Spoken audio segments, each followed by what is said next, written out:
Hello friends, आपका अपने YouTube channel success mission में स्वागत है। आज हम पॉलिटी के कुछ क्वेश्चन के बारे में डिस्कस करेंगे जो कि एचएसएससी और एसएससी द्वारा विभिन्न प्रतियोगिताओं परीक्षाओं में पूछे गए हैं।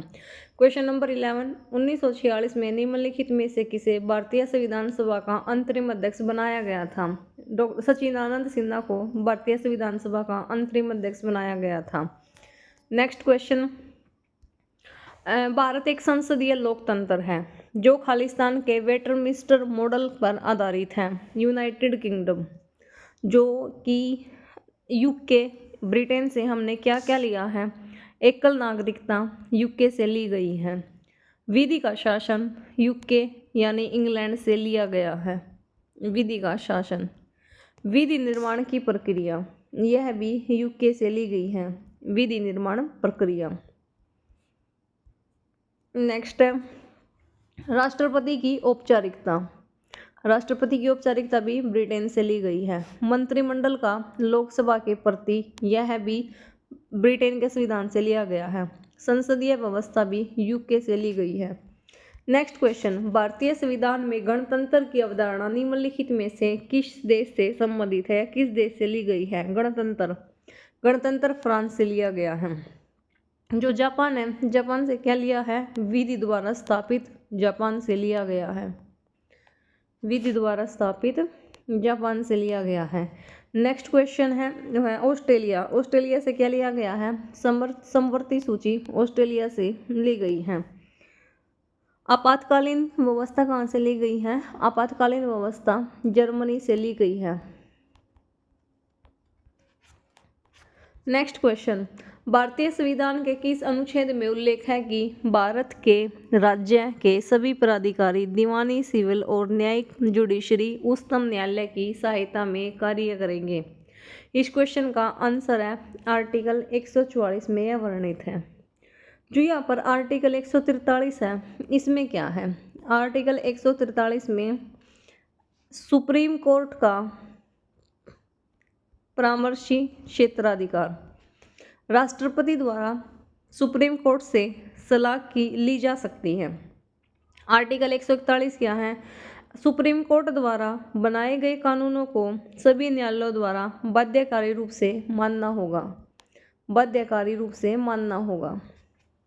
नेक्स्ट क्वेश्चन है, भारतीय संविधान का कौन सा अनुच्छेद राज्य विधानमंडल के संबंध में मंत्रियों के अधिकारों को संदर्भित करता है?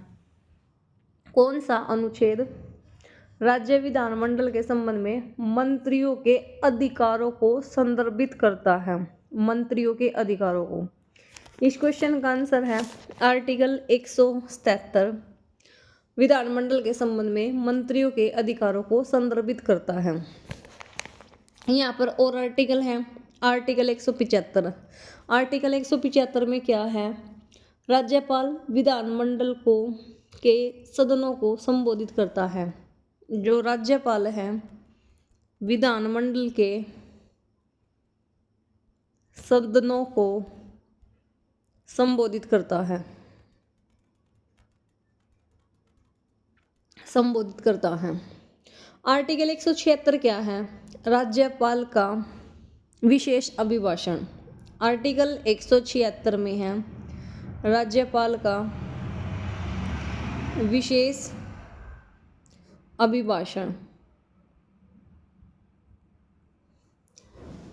आर्टिकल 178 क्या है? आर्टिकल 178 में है विधानसभा के अध्यक्ष और उपाध्यक्ष। आर्टिकल 178 विधानसभा के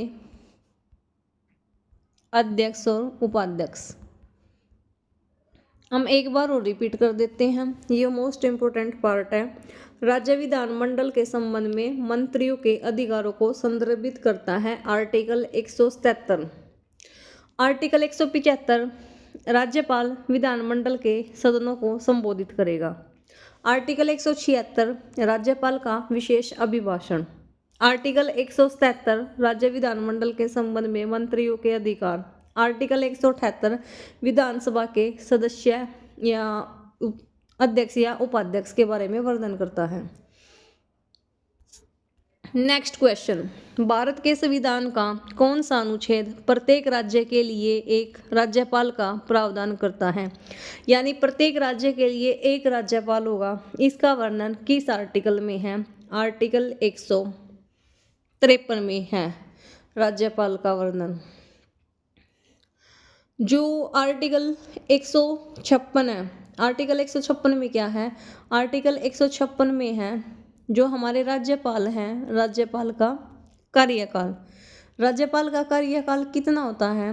राज्यपाल का कार्यकाल कोई तो मानते हैं 5 वर्ष, परंतु जब तक राष्ट्रपति चाहे राज्यपाल अपने पद पर कार्य कर सकता है। राज्यपाल का कार्यकाल राष्ट्रपति के प्रसाद पर्यंत होता है। आर्टिकल 157, आर्टिकल 157 क्या है? जो हमारे राज्यपाल हैं, राज्यपाल की योग्यता, राज्यपाल की योग्यता आर्टिकल 157 में है। राज्यपाल के लिए क्या योग्यता होनी चाहिए? राज्यपाल की उम्र या आयु 35 वर्ष होनी चाहिए। राज्यपाल भारतीय नागरिक होना चाहिए। राज्यपाल दिवालिया या पागल नहीं होना चाहिए। कोई लाभ के पद पर नहीं होना चाहिए। ये राज्यपाल के लिए योग्यताएं हैं। 156, 157। आर्टिकल 173 क्या है? आर्टिकल 173 है विधानमंडल के सदस्यों की योग्यताएं। 173 क्या है? 173 है विधानमंडल के सदस्यों की योग्यताएं।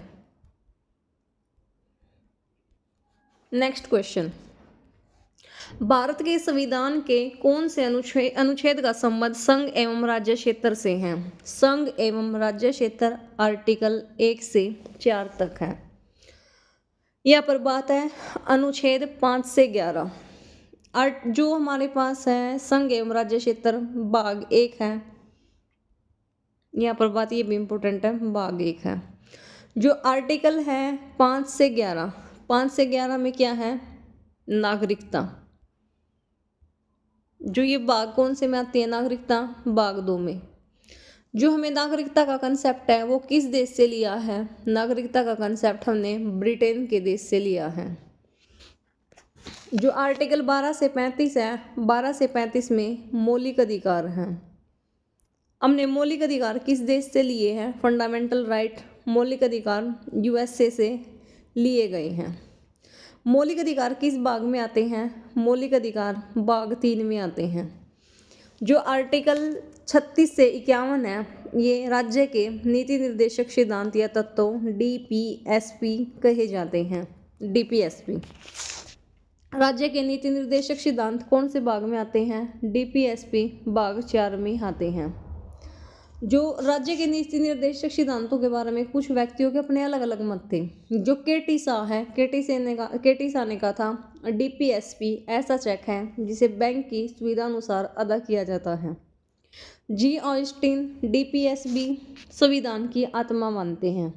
अंबेडकर साहब, डॉक्टर भीमराव अंबेडकर डीपीएसपी संविधान की अनोखी विशेषता मानते हैं।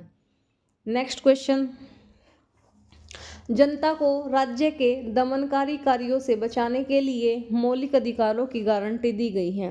न्यायिक निर्णय भारतीय संविधान के खालिस्तान द्वारा परिभाषित राज्य शब्द के दायरे का विस्तार करते हैं। जो है राज्य शब्द।